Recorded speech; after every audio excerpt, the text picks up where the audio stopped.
Hey everyone, and welcome back. Today we're going to be diving into some pretty heavy stuff, actually. The emotional side of inheriting money, especially after losing someone close to Yeme. Yeah, it's a really interesting and complicated topic. I think a lot of people go through it, but they don't really talk about it too much. It's this weird mix of grief and financial relief, and then guilt gets all mixed in there. Exactly. And the source material we're looking at today is this Reddit post from a user named Jeeper839. He inherited a pretty sizable sum after his mother passed away. Hmm. And, his story and all the comments that are on the post really highlight how complex it can be, navigating all these emotions. Yeah, it really, kind of challenges that idea that we always hear about. Just get your finances in order and you'll be happy. Right. So G3839 starts out by, describing his financial situation before he got the inheritance. He's struggling. He's dealing with car loans and credit card debt, all those things that can really keep you up at night. Right, the kind of daily financial stress that can really wear you down. Absolutely. And then his mother passes away after a long battle with cancer. And he inherits around $115,000, which That's is life-changing for a lot of people. absolutely. And so he immediately uses a chunk of it to settle his mom's remaining debts, like her car payments and some windows that she had financed. He also covers the funeral expenses. And then get this, he wipes out all his outstanding loans and credit card debt. Wow, that's amazing. Just like that he's totally debt-free. He Uh, even mentions potentially paying off his entire house by next year. Oh, wow. But here's where things get really interesting and also complicated. He's debt-free. He's got a positive financial outlook, but he's also deeply grieving the loss of his mom. And he describes the feeling as bizarre. Mm. That word really stood out to me. It really speaks to that disconnect, that a lot of people experience when good fortune is so tied up with loss. It's like, should I be happy right now? Am I allowed to feel this relief when I'm also heartbroken? Right? And that seems to be, at the heart of what he's grappling with. It's guilt. He uses the phrase inheritance guilt a few times. So, um, what exactly is that? Yeah, inherent skill is this feeling of unease, even unworthiness that can come with, benefiting financially from someone's death. You kind of logically you understand that it's a gift, it's meant to help you, but emotionally it feels so tied to their absence. Yeah, that makes total sense. It's like you're thinking, well, if I'm financially better off now because they're gone, does that, diminish their memory or make my grief any less valid? And for Jeeper 839, there's this added layer. He also mentions survivor's guilt, which, Mhm. that's a very common response to loss, especially when you feel like you've been spared a hardship. In this case, he's now, financially stable, and his mother, she worked hard for that and didn't get to really enjoy it. That's rough. He even says, I could care less about the money if it meant having her back, which just really shows how much this inheritance weighs on him emotionally. Absolutely. And that weight can feel incredibly heavy, even when you are feeling that relief of, financial stability. He's not the only one that feels this way. Many of the comments on his post echo this same sentiment. One person even referred to inheritance guilt as a club that they joined. It's true. It's like this shared experience that people don't talk about very often. Yeah, it really highlights, how deeply our relationship with money is interwoven with our emotions and Mm. our values and our personal experiences. It's not just about, numbers in a bank account. It's about what those numbers represent and how we relate to them emotionally. So Jeeper 839, he's on this emotional roller coaster, but he's also kind of, he's forced to confront his financial future in a whole new light. He starts talking about shifting from focusing on just paying off debt to thinking about retirement. That's a natural progression when those immediate burdens are lifted. You're able to kind of think long term. He even starts crunching numbers and realizes that with some smart investing, he could be looking at a pretty comfortable retirement nest egg, like 1.5 to $2 million. Wow. It's incredible. Can you imagine that? It's powerful. It really demonstrates that the inheritance, gives a big boost, Yeah. but it's his understanding of financial tools and long-term planning that's really going to help him achieve that. Yeah, it's like he's suddenly been handed this incredibly powerful financial tool, Yeah. but now he needs to learn how to use it. And thankfully, that's where the wisdom of the Reddit community comes in. That's right. They're offering all this practical advice on how to invest, how to manage his money, Yeah. even about shifting his focus to experiences instead of material possessions. And what really struck me was how supportive they were, not just about finances, but about his grief as well. It's a testament to the power of, community and shared experience, even online, people seeing his complicated feelings and offering their support. Yeah, it's a good reminder that no matter how unique our situation might feel, like there's someone out there that probably gets it. And often the most valuable insights come from connecting with those people who've walked a similar path.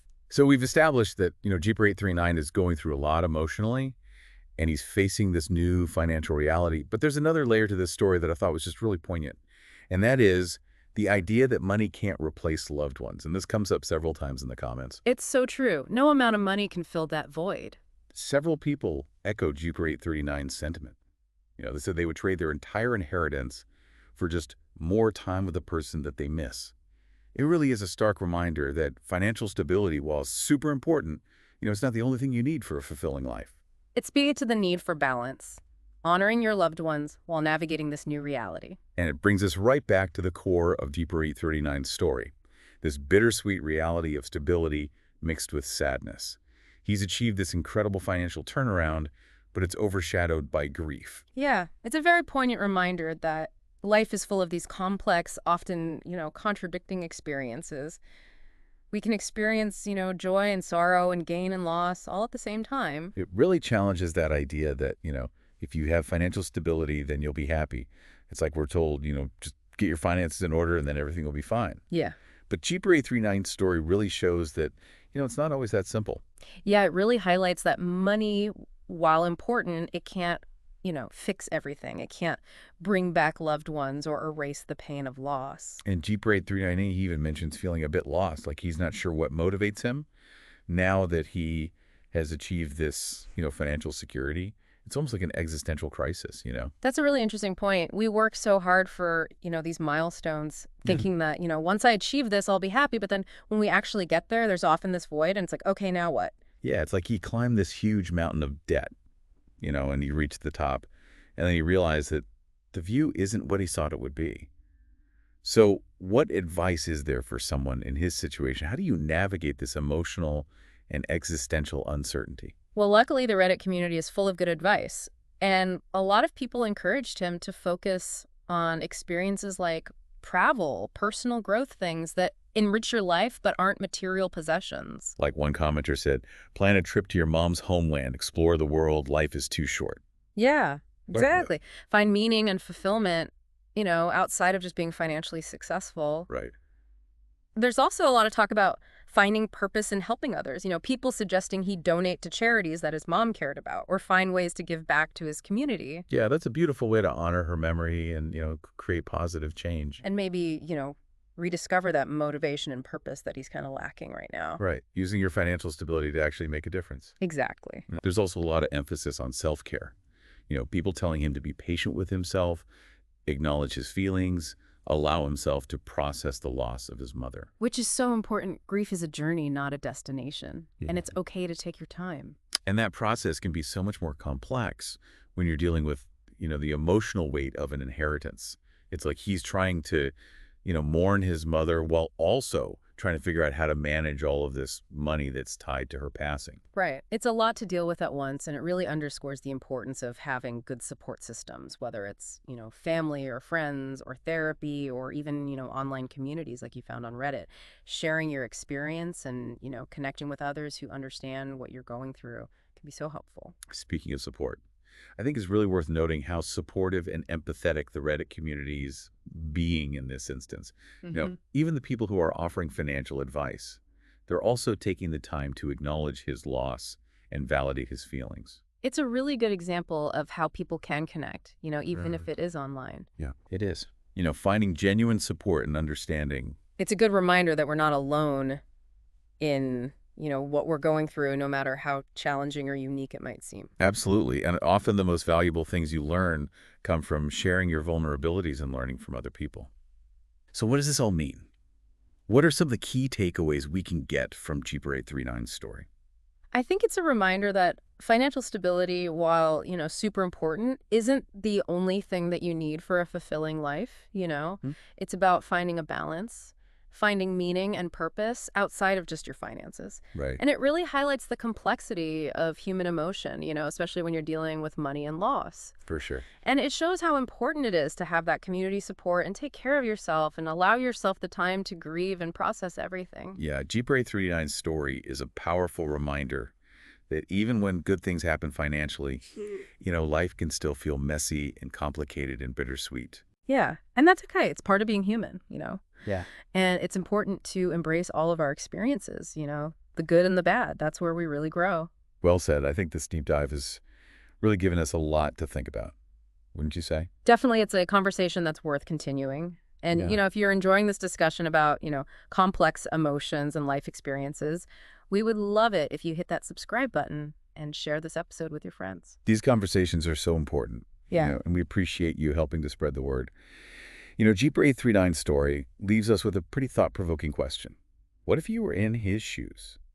How would you balance, the emotions and the finances of inheriting money after losing someone you love? It's such a personal question, and there is no right answer. Everyone's relationship with money and grief and family is unique. Yeah, there's no one-size-fits-all approach, but, Jeeper 839's experience does give us a framework for thinking about these things and encourages us to look beyond, just the practical parts of managing a financial windfall and think about the emotional and psychological side as well. Yeah, it's a good reminder that money, even though it's powerful, it can't fix everything. Right. It can't bring back your loved ones or erase the pain of that loss. But it can provide a foundation for, building a more secure future and whatever that looks like for you. Maybe it's, paying off debt or pursuing your passions, Yeah. Traveling, giving back to your community. Exactly. The key is to align your actions with your values and figure out, what really matters to you. And that might take some soul searching, maybe even some professional guidance. And I think Jeeper 839's willingness to be so open and honest about his story is really a gift because it lets us, dive into these complex emotions and learn from what he's going through. And all the responses that he's gotten from the Reddit community show how powerful empathy and understanding can be. Even online, human connection can be so powerful for offering comfort and guidance and a sense of belonging. So as we wrap up this deep dive, we want to encourage you to, keep the conversation going. If this resonated with you, share your thoughts, your experiences, maybe even down in the comments. And if you're watching this on YouTube, don't forget to subscribe to Shauna Pelage for more great content just like this. And you can also find our podcast, Voices of the Soul, on all the major podcast apps. We release new episodes every week, exploring all sorts of different topics related to personal growth and, navigating life's complexities. Thank you for joining us on this deep dive. We appreciate you being part of our community. Until next time, keep seeking, keep learning, and keep connecting. And, these conversations are so important, and we really appreciate you guys helping us spread the word. Jeeper 839's story, it really leaves us with this, thought-provoking question. What if you were in his shoes? How would you balance the emotions and, the finances of inheriting money after losing someone you love? It's such a personal question. And there really isn't a right or wrong answer. Everyone's relationship with money and grief and family is different. Yeah, there's no one-size-fits-all approach. Yeah. But Jeeper 839's experience, it does give us a framework, Yeah. for thinking about these things. Yeah. It kind of encourages us to look beyond just the practical parts of, how to manage this financial windfall and also consider the emotional and psychological aspects. Right. It's a good reminder that money, while it is powerful, can't fix everything. Yeah. Can't bring back loved ones or erase the pain of loss. But it can provide a foundation for building a more secure future, whatever that looks like for you. Maybe it's paying off debt or pursuing your passions or traveling or giving back to your community. Exactly. The key is to make sure your actions are aligned with your values and, figure out what really brings meaning to your life. And that might take some soul searching, maybe even talking to a professional. I think Jeeper 839's willingness to share his story so openly and honestly is really a gift. Yeah. It allows us to really dive into these complex emotions and learn from his experience. And all the responses that he's gotten, show the power of empathy and understanding. Even online, human connection can offer comfort and guidance and, just a sense of belonging. So as we're wrapping up this deep dive, Mm. we want to encourage you to keep this conversation going. If this resonated with you, share your thoughts, your experiences, maybe down in the comments. And if you're watching this on YouTube, don't forget to subscribe to Shauna Pelage for more great content just like this. And you can also find our podcast, Voices of the Soul, on all the major podcast apps. We release new episodes every week exploring all sorts of different topics related to personal growth and, navigating life's complexities. Thank you for joining us on this deep dive. We appreciate you being part of our community. Until next time, keep seeking, keep learning, and keep connecting.